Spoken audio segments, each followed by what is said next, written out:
that would be Jan, I believe. She's here tonight.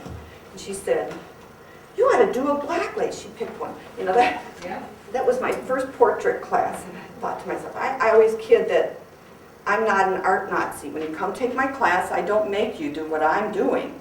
But I think I might have to become an art Nazi with the portrait class. Last time we had one person using an Asian lady as a reference, one or two people using a black person, and I ran around like a chicken with my head cut off trying to keep track of all these different skin tones for them. So maybe. Okay.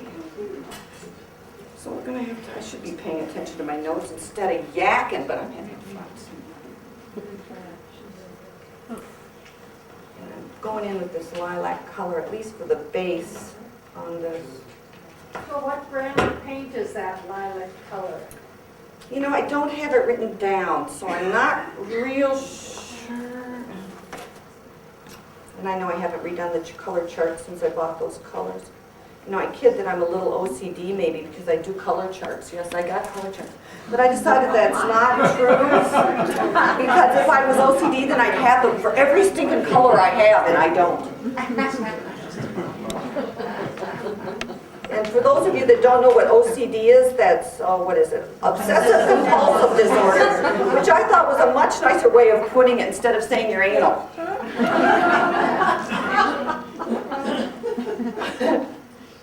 Can't move without it. There we go. So I'm going to put this up on her headband too. If it's, yeah, it's pretty dry up there. I was counting on that. I need more color. It's a really nice color. Mixes really well with like indigo, and you put it wet and wet with this orange, and it's just lovely. Which is what the plan was, but oh well, that's like plans of mice and men.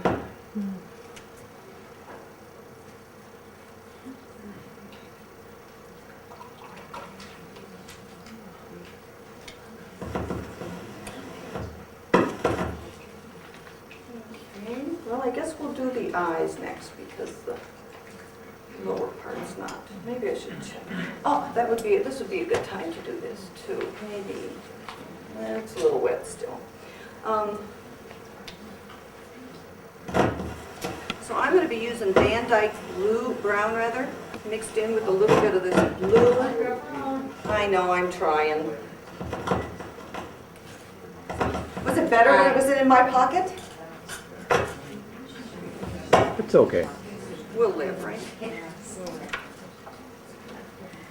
I'll talk to the church about that. Because you know the last Where one, am I going to go next? last one they had taped.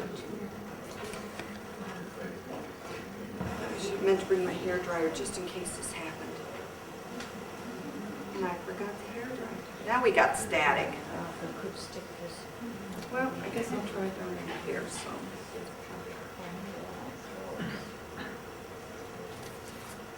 Oh, one of the things I'm going to probably forget to do. The idea was not to try the hair, but I got to wait till this other thing dries. You turned off the... I've turned it off. I know, you're not. It's on. It's on. Yeah, it's on. Yeah. Would she be try this? What? There. I can't turn. So I think you might be able to talk down there. Okay. Because you're closer. Should I turn this off? There, you're perfect. Yeah, Diane. turn it off. Give her the clip. No, but it sounds better with this. Oh, it does. Yeah, Okay. it does. Yeah, you can turn it off. There you go. It's Okay. hot under these lights. I think the painting would dry faster. Thank you. Come on, dry, guys. Remember that. See, so this is where you're talking to here. Yeah, talk loud. We don't have a hair dryer here, do we? Oh, well. I guess I'll do the hair a while.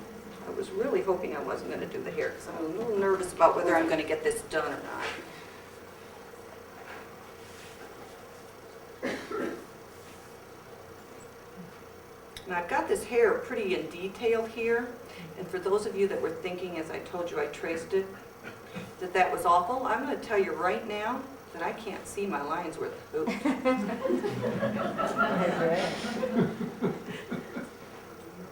And, you know, I've tried erasing them before and then put some back in because I like the lines here and there, and I, you know, don't know it till I erase it.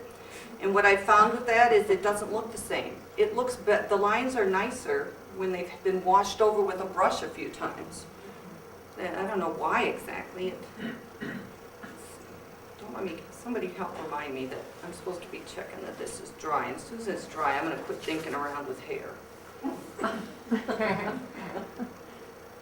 But it gives you an idea. I know I don't often deal with hair on these just because it's such a time-consuming thing to do it, especially this young lady. She's used one of those crimpers and she's got it in a zillion sections.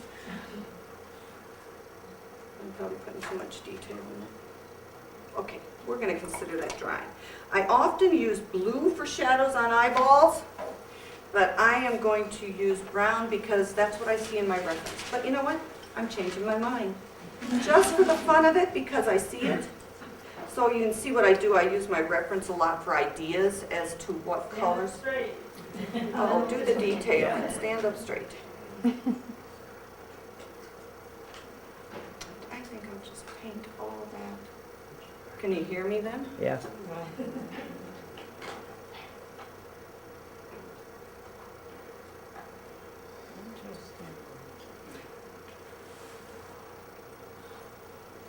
I'm sucking up a little bit of that paint that way. I'm trying to just keep the highlight. She's got a very interesting highlight, but part of me just wants to sit there and go, ooh, I could paint that for about 15 minutes just by itself. But I'll fight that urge.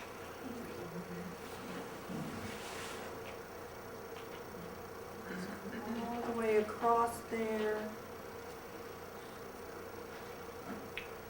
Down here. All the way across there. Oops.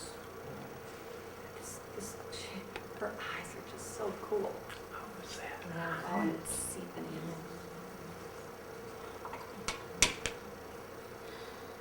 See if I can go in and Where are you painting now? nostril. That's what I'm painting.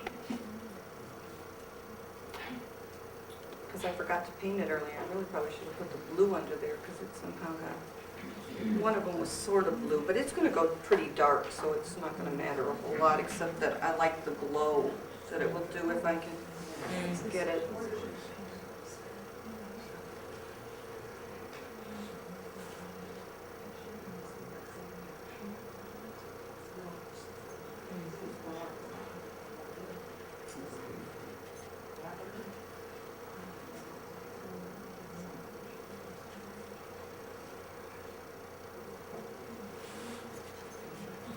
Find out when it dries, it dries lighter than what you wanted. Oh, yeah. Well, and if I, like I said, I sort of, that was supposed to be part of the plan tonight, was to try and really pay attention to my values and get them right the first time, especially when I'm demoing, because you guys don't have time to sit here and watch me do 3,000 layers, which I can do at home, and I often do. Unfortunately, it drives me crazy too. So that's been, I looked at that thing with, when Andy was here, and the newsletter was 3-wash Andy, and I thought, boy, that's interesting. I've been telling myself that I need to do that myself. So. Yeah, I started putzing around in my studio, even got out the value scale, and okay, it dries about a value shade lighter, pretty much. Mm.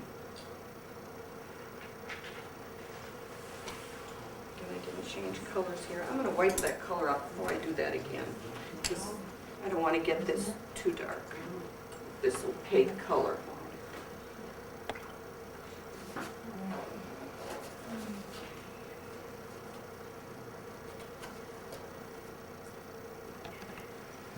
And I wrote down what color. Okay, this is a color too. This is one that Winsor Newton was giving away free when you bought a couple of colors. A certain amount of money. It's called Opera Rose. It's a very bright color. It's got some fluorescence in it. I really got into using this for kids' skin because I like to use really vibrant colors, which, oh, it's so nice not to have that thing go click, click every time I move. Yeah. Okay, I told you I did color charts. How This, light fast is that? not. Very. That's why I quit using it for the most part. I don't use it much. It's a B as opposed to an A or an AA. But I did these. I thought these, the reason I bring these out is this is like most of the yellows and the reds I have mixed together. And you're welcome to come up and look at it later. They're very light. I used it to determine, did this one so I could determine what colors I wanted to use for portraits. And mostly what I came out from this is there's not much difference. At this lightness, there's not anyway. It is as it builds up. So I've really been using, when I first started doing, okay, and what I'm doing here is I'm scrubbing a little bit because I've lost a highlight down here. And I don't seem to have with me. I do a lot of back and forth when I'm at home. And I have degrees, you know, you try it with a real soft sable brush, and if that doesn't do what I want, then I go to a synthetic that's a little stiffer. And if that doesn't do it, you go to this, whatever it is, synthetic scrubber thing. And then if you're really, well, then there's the oil bristle brushes. And then if that doesn't work, you get the toothbrush out, right? Especially if you don't care to paint over it again. Okay, so where was I? I was going to do the lips. So I was going to use this Opera Rose. Where'd that brush go? This is a very old Windsor brush. I sort of like it. It's real good for making bricks, too. Opera Rose and alizarin. My usual combination for lips would be more, it seems like I am not a formula painter where I always make this color or that. I use my reference and my color charts and instinct to choose, but I find myself coming back to alizarin crimson and permanent magenta a lot. What's a scrubber? It's some kind of synthetic brush that is, I think that's what they call them, isn't it? Yeah. Scrubber, yeah.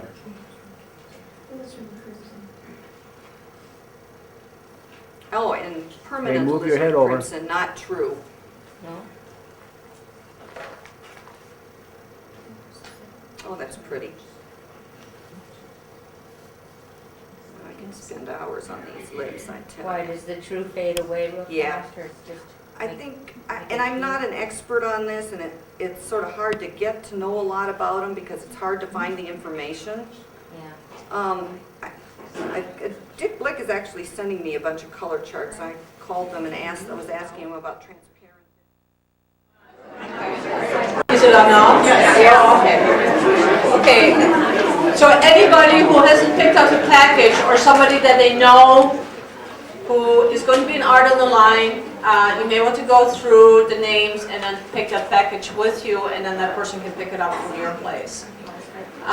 Do we have any celebrations? No, I don't have any. No celebration, so Heidi, you can just move right along.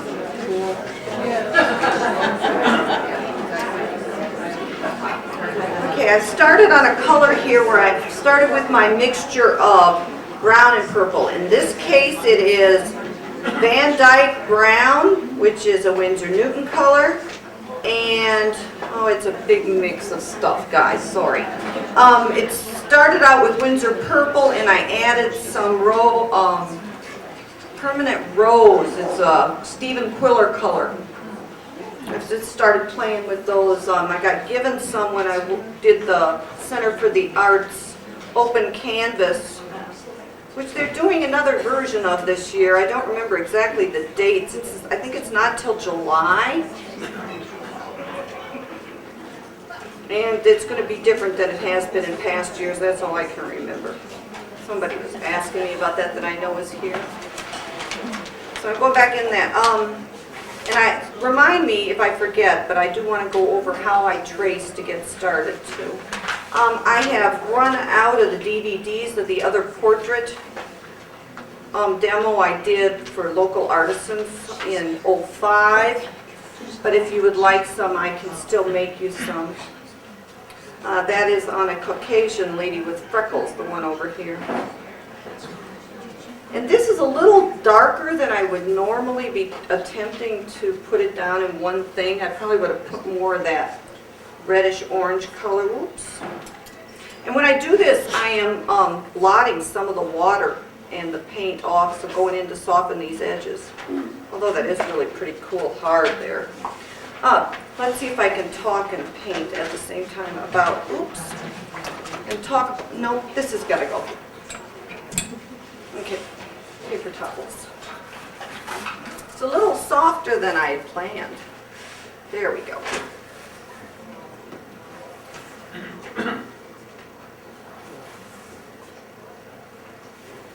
Yeah, it looks pretty cool as it bleeds across the page, but it's never as cool once it's dry.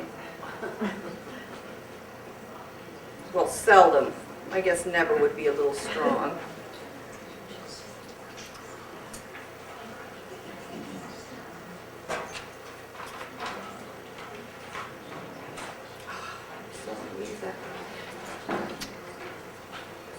So let's see, I'm okay. Getting a little more comfortable about it. Maybe we'll try it. Tracing. I usually will trace over the image, and I do this because, well, for a number of reasons. The one I explained to you about the fact that, you know, I started because my watercolor paper couldn't take erasing. The other one would be, you know, we've got a quite miraculous joint in our neck. You can move your head this way and this way, and you get a face where somebody's got this nice view like this, and the axis of the face is like this, and I will get it skewed. And so I do this lovely painting, step back from it, and look at it and go, oh my gosh, look at that, the whole thing's off. So I start tracing, and the way I do that is I will take this pictures, for instance, and put the tracing paper on top of it. You can buy big rolls of this stuff. Dick Blick, unfortunately, they don't sell the size I like anymore. You have to buy it huge. But trace it off, and then I will take it to a Xerox machine, or in this case, I use a scanner in my home, because I have one of those gizmos now. And I will blow it up to the size I want, and if I use a tool we use in graphic design, a proportion scale, but if you go to Kinko's, they can help you with that. Where I know I want it to go from this big, you know, say this is 8 inches and I want to take it to 18, and they can tell me what percentage it is so that I can go to the Xerox machine and then do that. Then I take that, and usually at this point it's a little on the rough side. I have so many lines that I'm not sure which line I really want, because when it comes down to some details, and depending on how much I want it to be exactly look like that person, but it, oh, I lost my train of thought, guys. How much I want it to look like that person. Percentage. Yeah. Oh, the line. A thickness of a line can make a big difference. So I will then, like this one, I traced it. Part of the reason I traced it for this too was because I wanted each one of these stages to make sense to the next one. So I wanted it, and so that they looked like they were the same thing and you didn't look real different. And it was pretty rough, so I finally gave up and I changed them all. I did 3 of them, changed them all, and then I goofed up the first one. So when I had to go